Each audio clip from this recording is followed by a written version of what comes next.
सबसे पहले मैं ये बोलना चाहता हूँ कि मैं यहाँ कुछ सिखाने नहीं आया हूँ। हम मिल के साथ में सीखेंगे। तुम और मैं साथ में मिलके इन 28 दिनों में पर्सपेक्टिव के बारे में सीखने होंगे और अगले जो 30 दिन होंगे उनमें और चीजें सीखेंगे। जैसे सबसे पहली चीज कलर थ्योरी सीख सकते हैं, लाइन आर्ट सीख सकते हैं।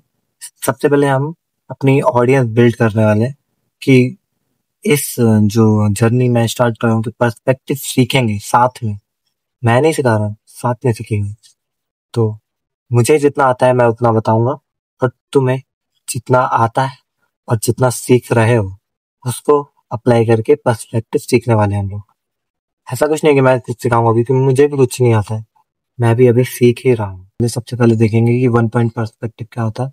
तो वन पॉइंट पर्सपेक्टिव का मतलब ये है कि उसका ड्राइंग में एक वैनिशिंग पॉइंट होगा जहाँ पर सारी लाइन वैनिश हो जाएंगी, जहाँ पर सारी लाइन खत्म हो जाएगी। ऐसा समझ लो कि ड्राइंग का ब्लैक होल जहाँ पे सब कुछ मतलब जो चीज सब कुछ ऑब्जॉर्व कर लेती है। तो वैनिशिंग पॉइंट भी ऐसा ही होता है जो सारी लाइन को ऑब्जॉर्व कर लेते हैं। तो मैं सबसे पहले तो आपको एग्जांपल दिखाना चाहूंगा। तो ये है। तो आप जैसे देख सकते हैं कि जितनी भी लाइंस हैं वो एक पॉइंट पे वैनिश हो रही हैं। सारी जितनी देखना है एक मतलब जितनी वर्टिकल लाइन, डायगोनल लाइंस और हॉरिजॉन्टल लाइंस या हॉरिजॉन्टल लाइंस, वर्टिकल लाइन और डायगोनल लाइंस जितनी भी है वो सारी एक जगह पे वैनिश हो जा रही है, जो ये वाला पॉइंट है। चलते हैं अगले पॉइंट पे। उसको बोलते हैं two point perspective. Two point perspective भी वही होता है कि दो वैनिशिंग पॉइंट होंगे जहाँ पर। अब अगर टू पॉइंट पर्सपेक्टिव की बात करें तो उसमें दो वैनिशिंग पॉइंट होने चाहिए। तो वैसा ही, तो एग्जांपल देख लें।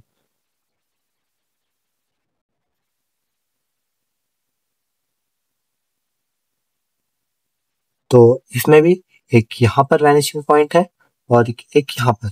तो सारी लाइन वहां पर कनेक्ट हो रही है। बीच में एक सेंटर में एक लाइन है, वर्टिकल लाइन, जो इन दोनों पार्ट को डिवाइड करके, और जितनी भी इधर लाइन होंगी वो उस पॉइंट पे वैनिश होंगी और जो इधर होंगी वो सारी उस पॉइंट पे वैनिश होंगी। तो पहले तो मैं बता दूं ये वीडियो ओवरव्यू है। तो इसमें कुछ मैं ज्यादा ऐसे कुछ सिखाने नहीं वाला, इसमें सिर्फ बेसिक बताऊंगा कि वन पॉइंट पर्सपेक्टिव काम कैसे करते हैं, मतलब वैनिशिंग पॉइंट कैसे काम करता है और कौन सी लाइन वैनिश होती है कौन सी नहीं होती है।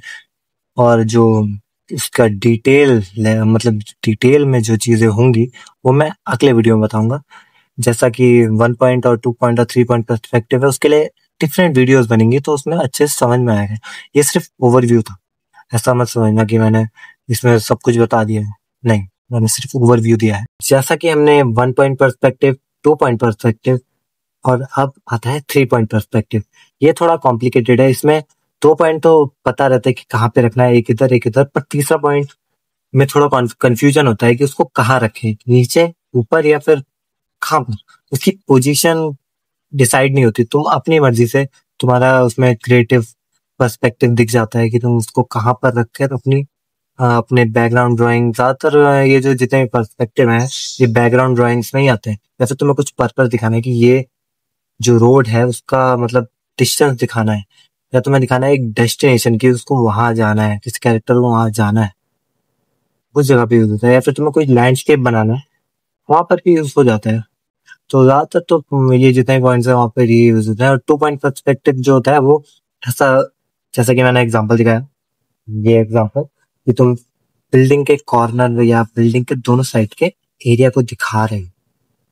इसकी मतलब तुम एक कॉर्नर पे खड़े हो, रोड है, एक इधर जा रही है एक इधर जा रही है, बीच में बिल्डिंग्स है।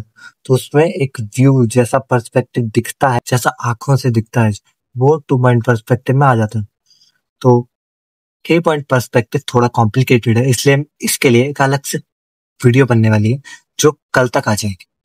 तो ये था day 2 of chat tag 60 days daily upload challenge. तो मैंने अपनी दूसरी वीडियो डाल दी है, तो ये वीडियो दूसरी है। तो डे 2 कंप्लीट। मुझे एक ऐसा दिन ढूंढना होगा जिसमें मुझे दो वीडियो डालनी पड़ेगी, क्योंकि मैंने स्टार्टिंग के 2 दिन बर्बाद कर दिए हैं। बर्बाद तो नहीं कहूंगा, पर मुझे उस टाइम पता नहीं था ये चैलेंज मतलब स्टार्ट हो गया। मैंने नवंबर 2 नवंबर को मैंने वो वीडियो देखी थी, उस चैलेंज के बारे में जाना था, पर 2 नवंबर को मैंने फर्स्ट वीडियो डाल दी थी उसी दिन पे। तो पहला दिन एक बचा है, एक वीडियो उस दिन पर डालनी पड़ेगी मुझे। मतलब दिन पे तो नहीं, पर कोई दिन ढूंढना पड़ेगा जिसमें 2 वीडियो डालूं, तभी मेरे 60 वीडियोस का जो गोल है वो कम। और एक चीज याद रखना, हम लोग साथ में सीखेंगे। मिलते हैं फिर अगली बार। बाय।